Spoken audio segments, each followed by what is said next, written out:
வணக்கம்ங்க. இன்னைக்கு நம்மளுடைய ஏஎஸ்எம் இன்ஃபோ சேனல்ல லா ஆஃப் அட்ராக்ஷன்ல பார்க்க போற விஷயம் என்ன அப்படின்னு பார்த்தீங்கன்னா, இன்னுமே நெறைய பேருக்கு வந்துட்டு யூனிவர்ஸ், பிரபஞ்சம் என்ன அப்படிங்கிற கொஸ்டின் மார்க்ஸ் நெறைய பேருக்கு வந்து இருக்கு. அண்ட் இன்னைக்கு மார்னிங் கூட ஒருத்தருக்கு வந்து நம்ம ஆன்லைன் கிளாஸ் எடுக்கும்போது அவர் வந்து கேட்டாரு, "மேடம் நேத்து பஞ்சமி பூஜைலாம் நீங்க பண்ணீங்க. நான் ஸ்டேட்டஸ்ல ஃபோட்டோஸ் பார்த்தேன். நீங்க ஆனா பிரபஞ்சத்தையும் வழிபடுறீங்க. எது பண்ணா ரொம்ப நமக்கு நல்லது? எது பண்றது கரெக்ட்டு? இல்ல 2யும் பண்ணலாமா? அப்படின்ற மாரிலாம் கேட்டாங்க. முதல்ல நம்ம புரிஞ்சுக்க வேண்டிய விஷயம் என்ன அப்படின்னா, நமக்கு மேல இருக்கக்கூடிய ஒரு சூப்பர் பவர். நம்மள மீறிய ஒரு சக்திக்கு அந்த பேரு தான் கடவுள். அது ஒவ்வொரு மதத்துல ஒவ்வொரு விதமா நம்ம வழிபட்டுட்டு இருக்கோம்.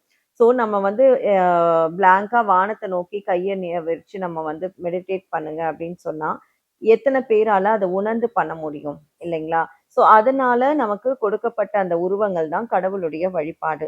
கடவுளும் வந்து பார்த்தீங்கன்னா, சூப்பர் ஏஞ்சல். அவங்களும் நம்மளுடைய அ பிரபஞ்சத்துல இருக்கக்கூடிய அந்த சக்தி தான் கடவுள். நம்ம வந்து அதுக்கு ஒரு ஒரு பேர வச்சு நம்ம வந்து வழிபடுறோம். யார எப்படி வழிபட்டாலும் சரி, நம்மளுடைய எண்ணங்கள் வந்து ரொம்ப தூய்மையானதா இருக்கணும். அண்ட் நம்ம எப்பவுமே பாசிட்டிவ் மைண்டோட நம்ம வந்து போகணும். இப்ப கோவில் உள்ள போகும்போது கூட பார்த்தீங்கன்னா, நெறைய பேர் வந்து இந்த கியூல நிக்கிற ஒரு ஒரு மாரியான ஒரு டிசிப்ளின் வந்து நான் எங்கேயுமே பார்க்க மாட்டேன். கரெக்ட்டா எப்படியாவது நம்ம வந்து முந்திட்டு போறதுக்காக ரொம்ப, ரொம்ப, ரொம்ப சில்லியான விஷயங்கள்லாம் பண்ணிட்டு போய் நிப்பாங்க. அதெல்லாம் நமக்கு இரிட்டேட்டிங்கா வந்து இருக்கும். ஏன் அப்படின்னு பார்த்தீங்கன்னா, நம்ம வந்து ஒரு கோவில் போறோம் அப்படின்னாலே நம்மளுடைய மனசு வந்து சுத்தமாக்குறதுக்கு தான் போறோம். நம்ம வந்து பீஸ்ஃபுல்லா இருக்க தான் போறோம். அந்த இடத்துல நீங்க வந்து அந்த 2 பேர தாண்டி நீங்க வந்து அப்படி இடிச்சுட்டு போறதெல்லாம் என்ன ஆகப்போகுது? இல்ல நம்ம வந்துட்டு நாங்க முன்னாடி நிக்கிறாங்க, நான் போய் தண்ணி குடுத்துட்டு வரப்போறேன். இப்படி ஏதாவது ஒரு காரணங்கள் சொல்லி அப்படியே அவங்க வந்து முன்னாடி போய் பார்க்கணும்னு நினைப்பாங்க. நம்ம நிதானமா நிக்கலாமே! நிக்கிற நேரத்துல நம்ம வந்து எண்ணங்கள தூய்மைப்படுத்தலாம். நம்ம வந்து நிதானமா தியானம் பண்ணலாம், மெடிடேட் பண்ணலாம். நல்ல விஷயங்கள நம்ம வந்து நினைக்கலாம். அதெல்லாம் விட்டு போய் நான் பார்த்தா போதும். அப்ப அதுல நமக்கு என்ன பலன் இருக்கு? இல்லைங்களா? அதே மாரி நெறைய பேர் வந்து மன வலியில வந்து கோவிலுக்கு வராங்க. அவங்க அந்த கஷ்டத்த அப்படியே வந்து சொல்லி, அழுது, உருகி அவங்க வந்து போயிடுறாங்க.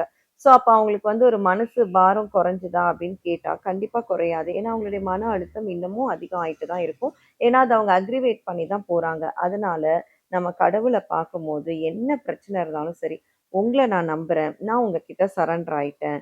என்னோட பிரச்சனையெல்லாம் பாசிட்டிவா மாத்தி கொடுங்க அப்படின்னு சொல்லிட்டு இது சொல்றது கஷ்டமா தான் இருக்கும். ஆனா, இத நீங்க ஒரு முறை ஃபாலோ பண்ணிட்டீங்க அப்படின்னு சொன்னா, உங்க லைஃப்ல நெறைய மிராக்கிள்ஸ் வந்து நடக்கும். அதே தான் பிரபஞ்சத்துடைய சக்தியும். இந்த பிரபஞ்சத்துடைய சக்தி என்ன அப்படின்னு பார்த்தீங்கன்னா, நம்மள மீறிய ஒரு சூப்பர் பவர்.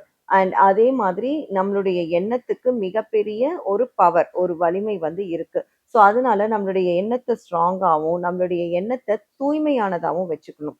யாருமே வந்து ப்ராப்பர் கிடையாது. ஈவன் நான் நெறையா வந்து தப்பு பண்ணியிருக்கேன், ப்ராப்ளம்ஸ் பண்ணியிருக்கேன். எல்லாமே வந்து இருக்கு.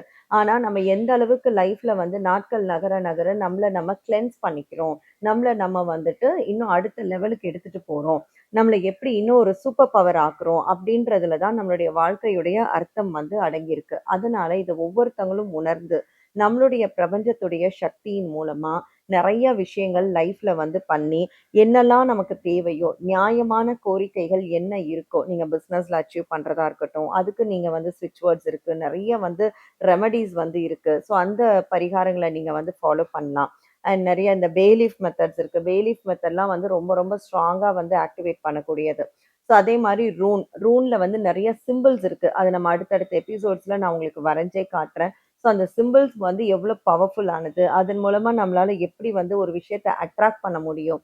இந்த மாதிரி முதல்ல நம்மளுடைய சோல் பவர வந்து ஆக்டிவேட் பண்ண தெரிஞ்சுக்கணும். அந்த மாரி பண்ணும்போது நம்ம லைஃப்ல நெறைய மிராக்கிள்ஸ் வந்து நடக்கும்.